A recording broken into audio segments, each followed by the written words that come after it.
Halo semuanya, perkenalkan nama saya Naysila Audia Hendar. Saya dari kelas A4 semester 2 dari Fakultas Keperawatan di Universitas Pembangunan Indonesia Manado. Saat ini saya akan membuat video untuk memenuhi tugas ujian akhir semester dengan dosen pengampu Nars Tirsamongi Eskap MKes. Dan di saat ini kami diberikan 2 pertanyaan dan 2 pertanyaan ini akan kami jawab melalui video saat ini. Pertanyaan nomor 1, jelaskan mengapa berpikir kritis sangat penting bagi seorang perawat dalam memberikan asuhan keperawatan efektif dan aman kepada pasien. Baik, saya akan menjawab pertanyaan nomor 1. Karena dalam melakukan asuhan keperawatan, perawat akan menghadapi bermacam-macam situasi klinis, sehingga perawat harus mampu berpikir cerdas dalam situasi yang akan dihadapinya, untuk mampu membuat keputusan yang tepat dan akurat terhadap asuhan keperawatan yang dilakukan kepada pasien. Nah, perawat yang memiliki kemampuan berpikir kritis akan menunjukkan sikap keberaniannya, sikap intelektual, berpikir terbuka, fleksibel, berpikir analisa, sistematis, percaya diri, rasa ingin tahu, dewasa, kreativitas, dan memiliki pemikiran yang mendalam. Selanjutnya, pertanyaan nomor 2. Berikan contoh kasus di mana berpikir kritis sangat diperlukan dalam asuhan keperawatan, dan jelaskan bagaimana perawat dapat mengaplikasikan berpikir kritis dalam kasus tersebut. Saat ini saya akan menjawab pertanyaan nomor 2. Saya mengambil contoh kasus seorang perawat yang berada di unit gawat darurat menerima pasien yang berusia 65 tahun dengan keluhan nyeri dada akut. Nah, pasien ini memiliki riwayat hipertensi dan diabetes. Selanjutnya, bagaimana peran perawat mengaplikasikan berpikir kritis pada situasi tersebut? Yaitu yang pertama, perawat harus mengecek tanda-tanda vital, mengecek tekanan darah atau skala nyeri yang ada pada pasien. Yang kedua, perawat mengidentifikasi data penting dan data yang tidak penting. Kemudian yang ketiga, perawat menentukan prioritas. Pada kasus di atas, prioritas utama adalah menstabilkan kondisi pasien dan mengurangi nyeri serta mendapatkan diagnosis yang tepat. Yang keempat, perawat mengumpulkan informasi tambahan. Di bagian ini, perawat tidak hanya menerima keluhan nyeri, tetapi juga mengajukan pertanyaan lebih lanjut kepada pasien.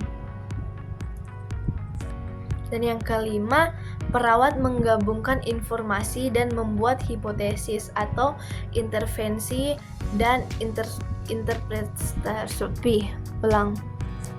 Yang kelima, perawat menggabungkan informasi dan membuat hipotesis atau inferensi dan interpretasi. Di bagian ini, perawat mulai membuat hipotesis dan perawat juga mempertimbangkan diagnosis. Yang keenam, perawat merencanakan tindakan keperawatan atau perencanaan yang akan dilakukan perawat kepada pasien. Yang ketujuh, setelah melakukan perencanaan dan tindakan, perawat mengevaluasi hasil dan menyesuaikan rencana. Demikian jawaban dari saya. Terima kasih untuk teman-teman yang sudah menonton.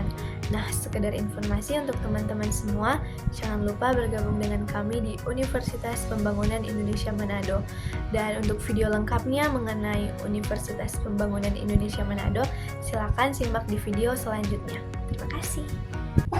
Selamat datang di Universitas Pembangunan Indonesia Manado, yang terletak dekat dengan kawasan bisnis Bahu Mall Manado. Tempatnya di Kelurahan Bahu, lingkungan 3 Manado, sangat strategis di pusat kota Manado.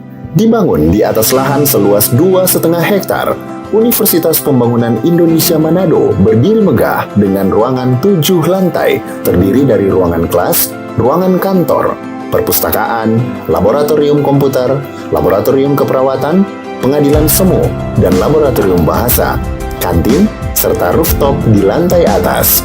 Universitas Pembangunan Indonesia Manado memiliki 6 fakultas dengan program studi, yaitu Fakultas Pertanian, Prodi Agribisnis, Fakultas Hukum, Prodi Hukum, Fakultas Teknik, Prodi Teknik Elektro dan Teknik Sipil, Fakultas Ilmu Sosial Ilmu Politik, Prodi Ilmu Politik, Fakultas Sastra, Prodi Sastra Inggris, Fakultas Keperawatan, Prodi Ilmu Keperawatan, dan Profesi Nurse.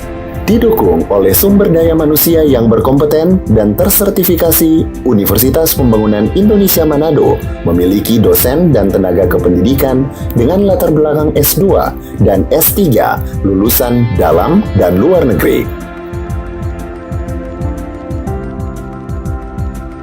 Proses belajar mengajar dilaksanakan dengan teknologi informasi merujuk perkembangan dunia modern saat ini, dilakukan dengan sistem e-learning dan sistem ujian online atau ULAIN.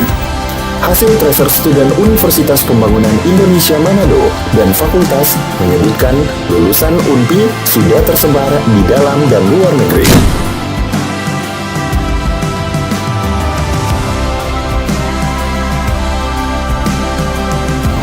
Selamat bergabung putra-putri terbaik bangsa. Kembangkan dirimu, raih cita-citamu setinggi bintang di langit. Kami siap menghasilkan generasi terbaik dan pemimpin di masa depan.